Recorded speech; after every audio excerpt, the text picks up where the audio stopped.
You know that feeling, right? That quiet little voice inside that makes you feel amazing after you do something good, or just eats away at you when you do something wrong. We've all been there. It's a totally universal human thing, but what is it, really? Well, today, we're going to dive deep into the philosophy of that inner voice, our conscience, or as our source text calls it, wejdan. So, how are we going to unpack such a huge concept? We'll break it down into 4 parts. First up, we'll try to pin down what conscience even is. Then, we're going to jump into the big debate. Are we born with it or do we learn it? After that, we'll ask a really crucial question. Can we even trust this inner voice? And finally, we'll see how modern thinking kind of brings it all together. All right, let's start at square one. What exactly is this powerful force that seems to be running in the background for every single one of us? Just think about that for a second. This isn't just some random feeling. It's this deep, profound sensation that can literally shape our happiness, our guilt, our entire sense of who we are. It's like having a judge living inside your head, constantly delivering a verdict on everything you do. So the source material defines wejdan, or conscience, as that internal thing that tells right from wrong. But here's the part that really stood out to me. It's called our most important self-control mechanism. That kind of reframes the whole thing, doesn't it?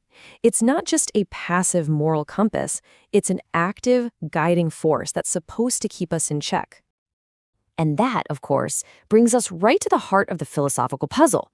I mean, if our conscience is so fundamental to being human, where in the world does it come from? This question has been dividing thinkers for ages.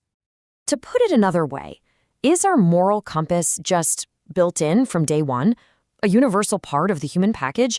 Or is it something that gets built over time, something shaped by our parents, our society, our friends, and every experience we have? Okay, so this really boils down to 2 big ideas, 2 main camps in this debate. On one side, you've got the innate view. This says our conscience is fitri, a term that basically means it's natural, inborn. Think of it like the original software that comes installed when we're born. But then on the other side, you've got the acquired view. This one argues that no, our conscience is more like a program that gets written and rewritten over time, by our experiences and our environment. Now, to really get the innate view, you have to understand this concept of fitrat. The idea here, according to the source, is that humans are basically created with this pure, primal nature, a kind of built-in potential that includes the ability to just know the difference between good and evil. So from this perspective, conscience isn't something we learn, it's something we're born with, something we have to uncover. But the acquired view isn't just one single idea. It's got a few different flavors. You've got the evolutionary perspective, which suggests our moral sense is a kind of inherited instinct passed down for survival.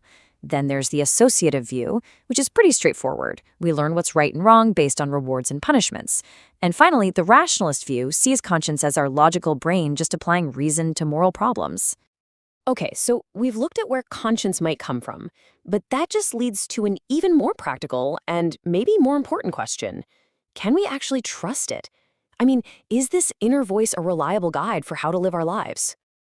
I love this quote from Rousseau. It perfectly captures that argument for the absolute power of conscience. He called it a divine instinct, an immortal voice, and, this is the key word, an infallible judge. If you follow this line of thought, your conscience is basically a direct line to moral truth. It can't be wrong. And right away, you see the problem, don't you? If it's this perfect, infallible guide, why does it sometimes seem to get things so wrong? We all know stories from history or even from our own lives where people have done some pretty terrible things, all while claiming they were just following their conscience. So how can a perfect guide be so flawed? Well, the source material points to 3 main things that can basically corrupt our conscience. First, there's ignorance, or jehalet. An undeveloped conscience can just make bad calls. Second, selfish desires, or igilimler. Things like greed, ambition, ego, they can shout so loud that they just drown out that inner voice. And third, overwhelming emotions, or dui gular, which can make everything so foggy that we can't see clearly. So maybe the guide itself is perfect, but our ability to listen to it, that's where the flaws come in. And the results of this whole internal struggle, they're incredibly powerful and deeply personal. The source calls them the 2 faces of conscience. When we listen, when we do the right thing, we get what's called wejdan sevenji, the joy of conscience. that amazing inner peace. But when we ignore it, we face wejdan azabu, the pangs of conscience, that awful anguish, that guilt, that turmoil you just can't shake. So, after all that, where do we land? Is conscience something we're born with or something we learn? Is it a perfect guide or a flawed one? Well, like with a lot of these huge philosophical questions, the answer probably isn't a simple this or that. Actually, more recent thinking offers a really compelling way to bring these two sides together. Instead of it being an either-or situation, what if it's both? This modern view suggests that our conscience starts as an innate potential, but that's just the beginning of the story. Let me break it down. It works kind of like this. Step 1, we start with that innate potential we talked about, that fitra. You can think of it as the moral hardware we're all born with. But then comes step 2, nurture and education. That hardware needs software, right? And that software is written by our experiences, our education, the choices we make, the culture we're in. So our conscience isn't just born, it's also built day by day.